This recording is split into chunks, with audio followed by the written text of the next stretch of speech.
Welcome to Two Humans Talking, the podcast that talks about what it's like to stay healthy and be healthy in a modern, fast paced world. I'm Tiffany Simms, your holistic wellness coach and your BFF. And today we are here with Andrea Mason. And Andrea has a message on her heart from a life that she's lived. And she is going to share her insights and wisdom in a really wholesome conversation with you today. Andrea, thank you so much for being here. It's an honor, privilege, and pleasure, Tiffany. Thank you so much for brightening up everyone's day with that beautiful smile, bright energy, because where energy flows is where the focus should go. Thank you so Uh, much. you are so welcome. You know, two humans talking only works when I have another human to talk to. And Right. so, right back at you. Where do Excellent. you live? Who are you? Like, what makes you you? Tell us a little bit about yourself. Sure. So I am in the northeastern region of the United States, but it didn't start there. It started in Colombia, South America during the cartel. And my parents had to put me up for adoption at 11 pounds, weighing in at age 11 months old. Mm. So they wanted to give me to the promised land. So I came to the East Coast and I just shined brightly through my experiences, my storytelling, my degrees in social work and psychology, and now being a public speaker, certified motivational speaker under Les Brown, as well as a motivator, a coach, an author, and just someone who shows up every day. Thank you for having me. Yeah, good old Les. Yes, yes, this His amazing gentleman. We're his kindred voice is spirits. just hits you in the soul in just the right Yes, spot. Like the right. where his voice just sits in the vibration and sound frequency. It's just so powerful and soothing at the same time. Love it. Yeah, Love it. yes. He has instilled me to that what makes us different makes us authentic, Yeah. And when we were talking, it was just we're both adoptees. We never met our parents. No, he has photographs, I don't. And it's just you're constantly filling that gap of where I fit in. Who am I? And so when you preface the question, who am I? I'm still learning who I am every single day, because what is happening, and I want you to hear this from my heart. Society is putting us in a million checked boxes. And what Mhm. happens with checked boxes? We lose our sense of identity. And what I've learned through my journey is that going through life's adversities allows us to create our own identity because your area of improvement may be my strength. My area of improvement may be your strength. And so when we have that symbiotic relationship with the positive frequency, that's when the magic is made. It's so true. And you know what's also Mhm. really interesting about those check boxes is Mhm. that there's a time in our life where we just want to check the boxes, right? We want Right. to fit in, we want to know where we belong, and Mhm. it gives us like a sense of belonging and accomplishment. Mhm. And then there's a moment where like you were sharing like you kind of lose sense of who you are and then Right. you just get trapped in the box and you don't Right. know how Right. to break free and you stop even Mhm. dreaming about what life is on the other side of this box I've put myself in.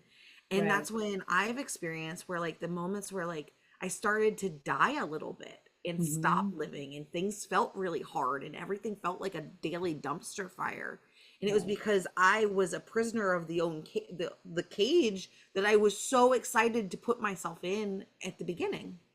And it's amazing you said that, prisoner, because one of the things that I coach in life is that, you know, to achieve personal freedom is through the healing power of forgiveness. Louis B. Smedes once said, paraphrase, to set a prisoner free, to forgive someone is to set a prisoner free, only to realize the prisoner is you. And Mm, my coach, Les, says, someone's opinion of you does not have to become your reality. And it's being so an true.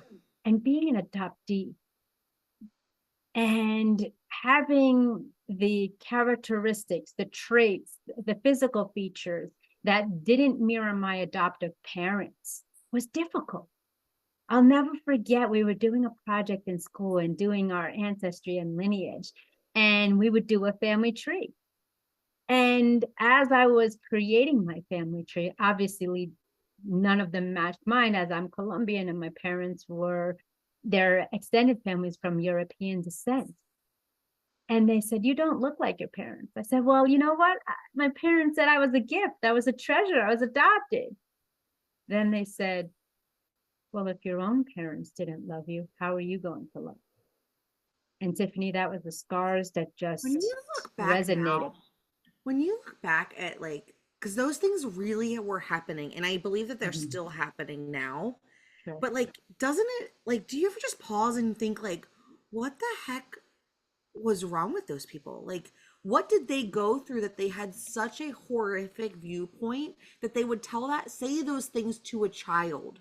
Like, Right. let those words exit their mouth to a child. Right. Could you Well, imagine saying that to someone now? I couldn't. no. Well, it was children. It was my peers, But they learned so they that were from of the same somewhere. age. And yes, that's what propelled me to go into social work and psychology. Social work to understand the cultural dynamics, backgrounds, creeds, lifestyles all over the world. And then the psychology of where you came from. Because the first 7 months, if you will, were of nature, your environment. Mm-hmm. And they say the next 7 years is of nurturance. So if you chronologically look at my timeline, my first 7 months, there was a war going on, in Colombia. And then the next 7 years, I was in unconditional loving arms of my family. And what I've come to realize, and I'm glad you brought that question up, because I've asked that question at every milestone in my life. Where is it coming from? The root cause of their people's emotions. And we touched about this. Emotions can either cure you, control you, or cause complete chaos. Yep. And when we realize from the source, that's maybe all they've known, all they've experienced or learned, we have a choice, Tiffany, at any stage, at any age, to change our channel, to I love shift that that you said mindset. that because it's true. Yeah. And like, you and I get to speak from the beautiful thing about life is that we get to speak from our own experiences because Right. we are the expert of the experiences we have, right? And like they are Right. true for us, even if they might look different for someone else. Right. And I know for me, and when I was working in my own version of the messiness and trying to figure out like why people were saying what they were saying, what did it really mean about me, which ones were true, which ones were lies, and like where do I land in what I believe to be true myself? Right. It went from when people would say I was the pudgy kid with curly hair and like Mhm. people were always being mean to me.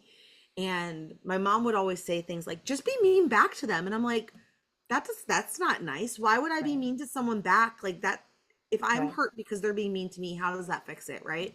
But Right. I went through the stages of receiving everything people were vomiting on me Mhm. and bringing it into my identity and making it mean who I was and defining me, to Mhm. that season of like your problem, not my problem. Like Mhm. you keep that over there. What's wrong Right. with you? To that Right. season of like really then understanding everyone and giving Mhm. everyone grace and just being a doormat Right. of just letting everyone crap on me because they have their own problems and they don't really mean it. It was because their mom did this and they were abused when they were a kid, and so much Mhm. grace to really landing in a space where it was like, people can say and act however they want, and I can have compassion for like their life must be hard if that's how they view the world and they feel the need to speak to me. But it doesn't mean I have to carry it forward and I don't have to do anything with it. I get to decide if that's something I want to work on within myself and not feel the need to try to help you and fix you as the fixer. Absolutely. And I And that love was that you, huge for me. yeah, and I love the pathway you created of seasons. There's people in our lives for a season and a reason, what you Mm, want to be or what you don't want to be. But in the end result, at any split of a second, you have a choice to accept it, agree to disagree, or just move on. And for the individuals out there in the audience, I want you to lean in a little bit closer, and I want you to hear this from my heart, that, you know, it's not easy to express ourselves nowadays because we're either, emotional, a drama queen, for the women, it's that time of month.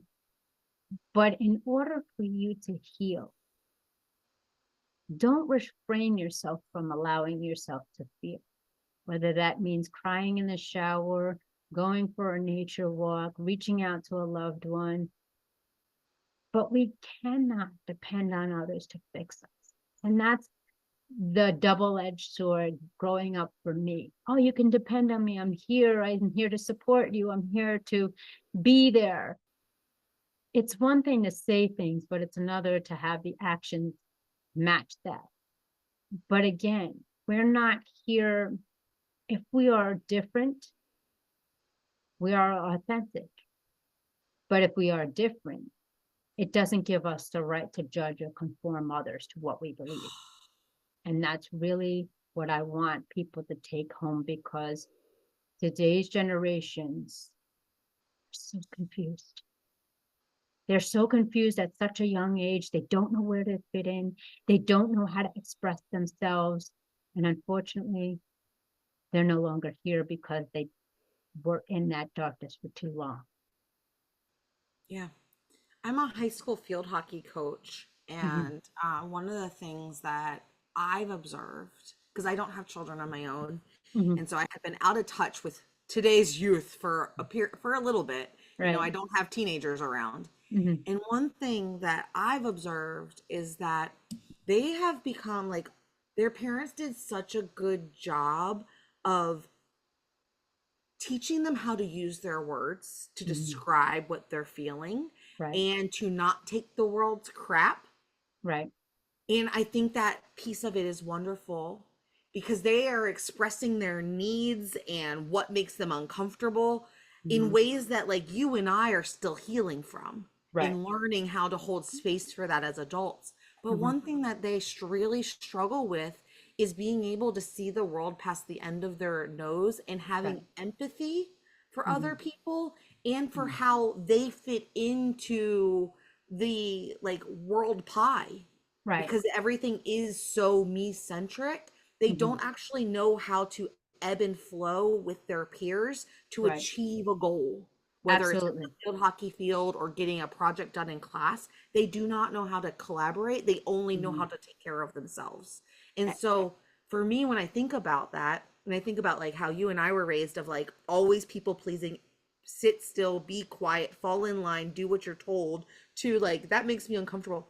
I'm really hoping that in their time that their children will find Mm-hmm. some kind of middle ground in that where Mm-hmm. we collectively really healed something that had plagued humanity for such a long time. Absolutely. And I believe it's, for those empathetic children like me as an adult, it's really difficult. I've connected with some teenagers that are either all about me, forget everybody else, or all about me, I'm going to be the lone wolf and shine and hide in the shadows. But for those empaths out there, it's really difficult because they're just so confused. They want to support, they want to help, but they don't have the interpersonal skills to verbalize or communicate effectively.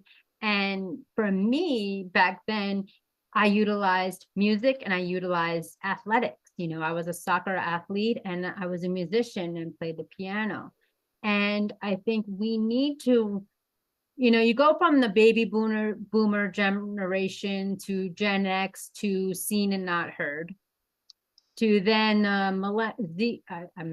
pardon me with my generations, the next two generations where we're heard but not seen, to now where it's kind of like that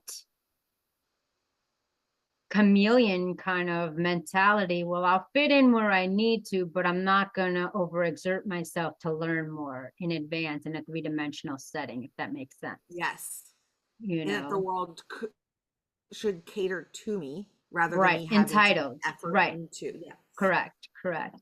And I think it's important for the women out there, we always want to talk about, men and masculinity and power, control, and, you know, patriarch.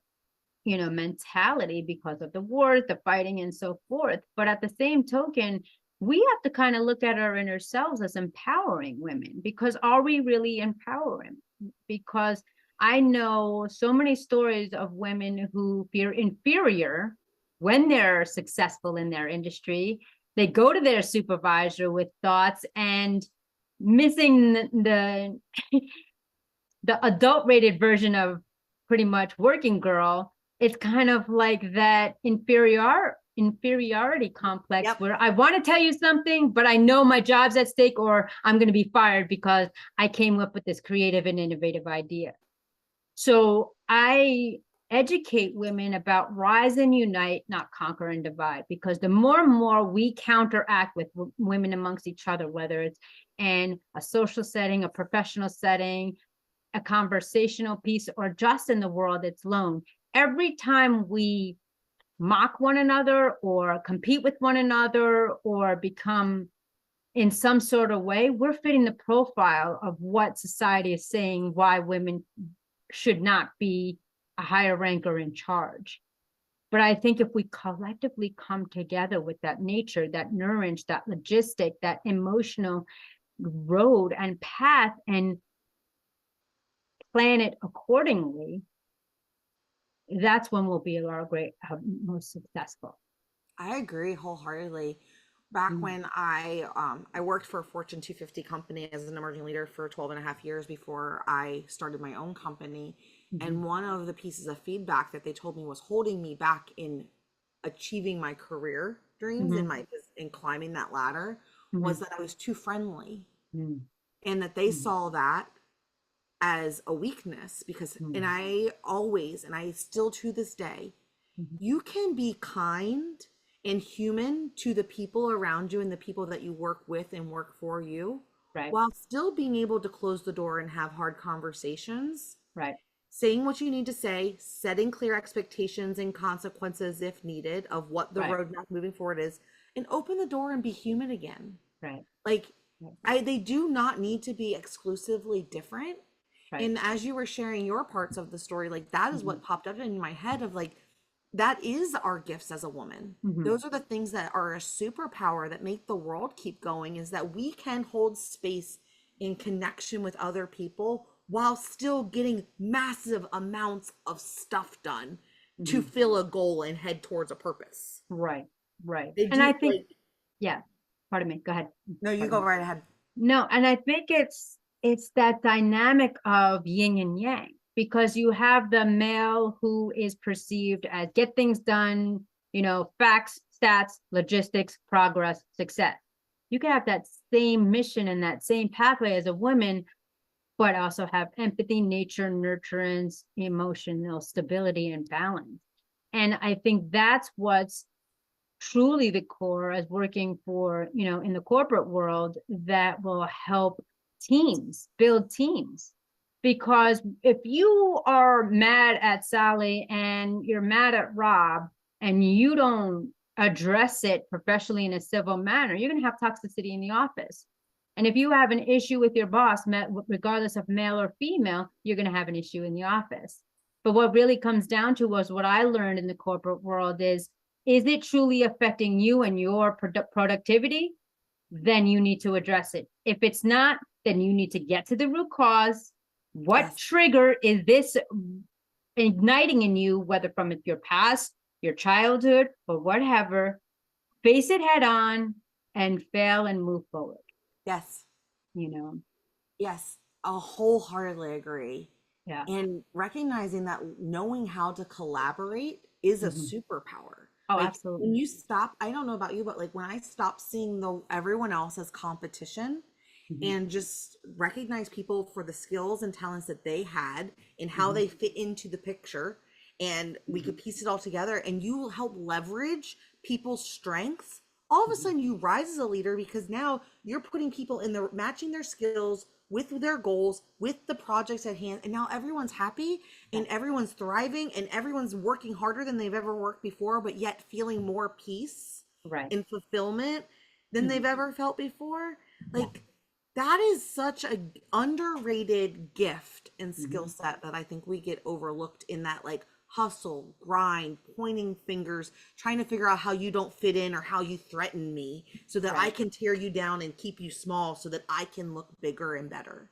Absolutely. The only competition you have is your self-reflection from the day before the morning up, you Yes. know. And when we keep that in, over the course of my journey with play, I've spoken on every continent virtually. And I've come to That's realize so cool. that, yes, it is. Like I said, technology can be a tool, a treasure, or something that is not beneficial. It's your Right, to choice to go make from it. the kid whose family gave them Yeah, up for adoption to growing yeah, up with kids being mean, saying like, oh, your family didn't even want you, to right. being able to turn that mess and that Yes, ickiness into a message that you can yes, share globally. yes. Like, that's so amazing.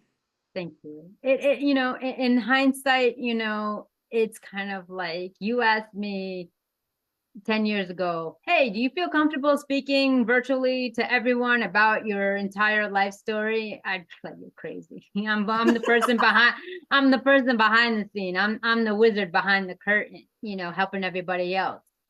And it wasn't until, Tiffany, that I realized in the latter years, in the latter part of the decade, second decade of my career with social work and psychology, you know, we say we don't judge people. We say we're not stereotypical. We say we're not biased or what have you. And I remember going into the institutions, the jail cells, and on the street. Now, here I am, a petite Latina, and going into these, difficult, underdeveloped neighborhoods. And I remember walking into one of the institutions, and this individual had a rap sheet of the most heinous crimes to self, others, and, elite figures in their lives. And I remember coming home and saying, I met this amazing person. And everybody was excited to hear about it. And I said, this person went through this, through this. And then they also were in treatment for being a murderer and a pedophile. And everybody just gasped. Oh, how dare you? How dare you talk to that person? Don't you have any justice for the victims and everything? I said, you know what? This is why I am turning in and separating ways. Because that individual can be someone's mother, father, daughter, uncle, or spouse. Our creator doesn't judge. We have no right to judge. We don't know the circumstances, the mindset, or the situations they were in. And truth be told, in respect of privacy, that's all they witnessed. They were the victim of that, and that's all they knew. And so I do an exercise and I say to people, all right, ladies and gentlemen, and I say three different attributes of individuals around the world, of their, whether it be their personality or their lifestyle. And then I say, okay, give me a word for each. And then I say, okay, you told me you didn't judge people. Now erase your mind and restart and think again, Mm. because you wouldn't want that placed upon you. And so when you look, and having spoken on every continent, we only want three things in life: to be respected, understood, and unconditionally loved. And if we can look through that lens with every contact and connection we have throughout our daily lives, wouldn't the world be a better place? Mm. So, so good. You know? So, so good.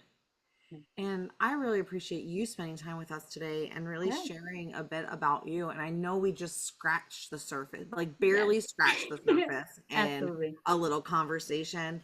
Right. And I really just want to pause for the women that are listening to us today and like using Andrea as an example to say, you know what, like the cards I was dealt, maybe I wouldn't have chosen them if I had a choice.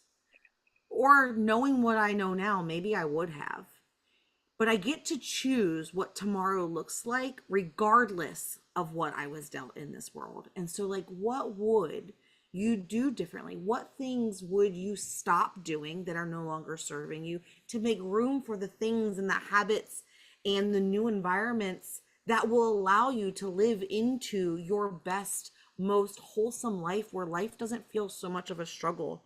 I really do encourage you today to like grab your notebook, spend some time thinking about it in a non-judgmental, just in curiosity, check in where you're at, observatory type way, and start taking control of what tomorrow is. Because Andrea, you are the perfect example of your story could have been so different, and the world would have understood and justified the path that you could have gone down, and you chose to go somewhere else and say, you know what, my parents wanted me to have a better life, that is why they gave me up, because I didn't fit into the life they had, which wouldn't have worked for me.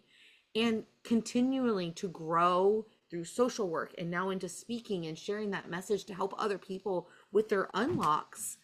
And I just think that is so powerful. So thank you so much for being here today. Yes, How thank do you. people connect with you? Absolutely. So I can be found on all social media handles: Facebook, Andrea Mason; Instagram, am.andrea masons; LinkedIn, Andrea Mason; and I have my website, www.andreamasons.com, and my recently book, which Les Brown did do the forward, Victim to Victorious, which can be found on Amazon. And Tiffany, pardon my emotions as a tear is about to shed, but when you said those were the cards that were dealt, my friend, that was my probably one of the last words my mom said before she went up in spirit, because I lost her in 2007, and she's been instilled with my heart, and she is on the cover right here looking down upon me. And just to kind of mirror and paraphrase her words, these are the cards what I dealt, but I'm making the best of every moment.